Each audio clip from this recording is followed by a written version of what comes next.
நம்ம இன்றைக்கி இந்த வீடியோவில் என்ன பார்க்க போகிறோம் அப்படின்னா குலோப் ஜாமுன் மிக்ஸை வச்சு எப்படி விரிசல் இல்லாமல் குலோப் ஜாமுன் பண்ணலாம் அப்படின்னு பார்க்கலாம். சரியா?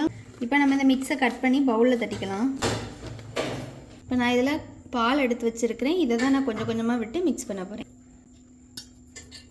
ரொம்ப அழுத்தியெல்லாம் செய்ய வேண்டாம், சும்மா இப்படி மிக்ஸ் பண்ணி விட்டாலே போதும். மிக்ஸ் பண்ணும்போது இப்படி தான் கையில் வந்து பிசு பிசுன்னு ஒட்டி பிடிக்கும். இப்போ நம்ம இப்படி லைட்டாக வரைய வச்சிட்டோம். இதை அப்படியே விட்டுடலாம். ஒரு 10 நிமிஷத்துக்கு அப்படியே வச்சிரும். இப்போ நமக்கு 10 நிமிஷம் ஆகிட்டு மாவு நல்லா ரெடி ஆகிட்டு பாருங்கள். நெய்யோ எதுவுமே ஆட் பண்ணலை. நம்ம கையில் வந்து எப்படி இருக்குன்னு பாருங்கள். இது இருக்கட்டு. இப்போ நம்ம பாகு காய்ச்சிக்கலாம். பாகு காய்க்க முதல்ல ஒரு பாத்திரத்தில் சீனி போட்டுக்கிறேன். அதுக்கு கூடயே தண்ணி விட்டுக்கலாம். இப்போ நம்ம ஸ்டவ் ஆன் பண்ணிக்கலாம். இப்போ இந்த சர்க்கரை பாகு வந்து கொதிக்க ஆரம்பிச்சிட்டு இதில் கொஞ்சம் நம்ம ஏலக்காய் தூள் போட்டுக்கலாம். இது ரொம்ப வந்து பாகு மாதிரி ஆகணும்னு கிடையாது. கொஞ்சம் கொதித்து கொஞ்சம் 5 நிமிஷம் விட்டாலே போதும். பாருங்கள். இப்போ இந்த டைமில் நம்ம இதை ஆஃப் பண்ணிக்கலாம். பாருங்கள், இந்த மாவு நல்லா பிசு பிசுன்னு ஒட்டாமல் இருக்குது. இதை நம்ம ஒரு அமுத்தி நல்லா உருண்டை பிடிச்சிக்கலாம். இப்படி பண்ணும்போது நமக்கு விரிசல் இல்லாமல் வரும். பாருங்கள், ரவுண்டாக உருட்டியாச்சு. இந்த மாதிரி எல்லாத்தையும் நம்ம உருட்டி வச்சுக்கலாம். இப்போ நம்ம இதை உருட்டியாச்சு. இனி இது எல்லாத்தையும் நம்ம எண்ணெயில் போட்டு பொரிச்சு எடுத்துக்கலாம். எண்ணெய் விட்டுக்கலாம். இப்போ நமக்கு எண்ணெய் சூடாகிட்டுருக்கு.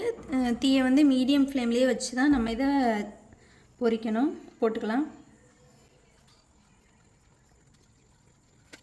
இப்போ இதெல்லாம் பொரிஞ்சு வந்து மேலே அப்படி எலும்பி வரும். பாருங்கள், இது நல்லா சூப்பராக பொரிஞ்சு வந்துட்டுருக்கு. இனி இதை நம்ம எடுத்துடலாம். பாருங்கள், கலரு என்ன அழகாக சூப்பராக இருக்குது. கொஞ்சம் கூட கீரலே விழலை. இதை நம்ம சூடான பாகில் அப்படியே போட்டுடலாம்.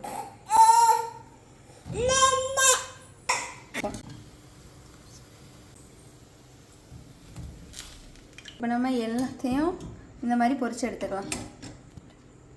இப்போ இதை ஒரு 2 மணி நேரம் அப்படியே ஒரு மூடி போட்டு மூடி அப்படியே வச்சிடலாம். இப்போ ஒரு 2 மணி நேரம் ஆகிட்டு இப்போ நம்ம பார்ப்போம். பாருங்கள், சூப்பராக ஊறி குலோப் ஜாமுன் நமக்கு சூப்பராக இருக்குது. இதை ஒரு பவுலில் மாற்றிக்கலாம்.